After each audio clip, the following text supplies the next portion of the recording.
Welcome to Andhraprabha. నేను మీ హేమ. బాలకృష్ణ కథానాయకుడిగా బాబీ దర్శకత్వంలో ఓ చిత్రం తెరకెక్కబోతుంది. బాలయ్య ఇమేజ్ కి బాబీ మాస్ అంశాన్ని జోడించి తెరకెక్కిస్తున్న చిత్రం ఇది.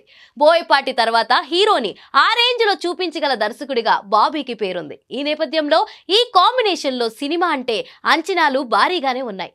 బాలయ్యని ఎలా చూపించబోతున్నాడు అన్న ఉత్సాహం అభిమానుల్లో ఉరకలేస్తుంది. ఈ నేపథ్యంలో సినిమాకి సంబంధించి ఇంట్రెస్టింగ్ అప్డేట్ ఒకటి అందింది. ప్రస్తుతం ఈ సినిమా షూటింగ్ హైదరాబాద్ లో జరుగుతుంది. దీంట్లో భాగంగా బాలకృష్ణపై ఓ భారీ యాక్షన్ సన్నివేశాన్ని చిత్రీకరిస్తున్నారట. అయితే ఈ ఫైట్ అంతా రాత్రిపూట చిత్రీకరించాల్సిన అవసరం రావడంతో షూట్ అంతా నైట్ జరుగుతుందని తెలుస్తుంది. అలాగే ఈ షెడ్యూల్లోనే నైట్ సన్నివేశాలు పూర్తి చేస్తున్నారట. బాలయ్య చేసే ఈ యాక్షన్ సన్నివేశాలు సినిమాకే హైలైట్ గా ఉంటాయట. బాలయ్య కూడా నైట్ షెడ్యూల్లో ఎంతో డెడికేటెడ్ గా పాల్గొంటున్నారని తెలుస్తుంది.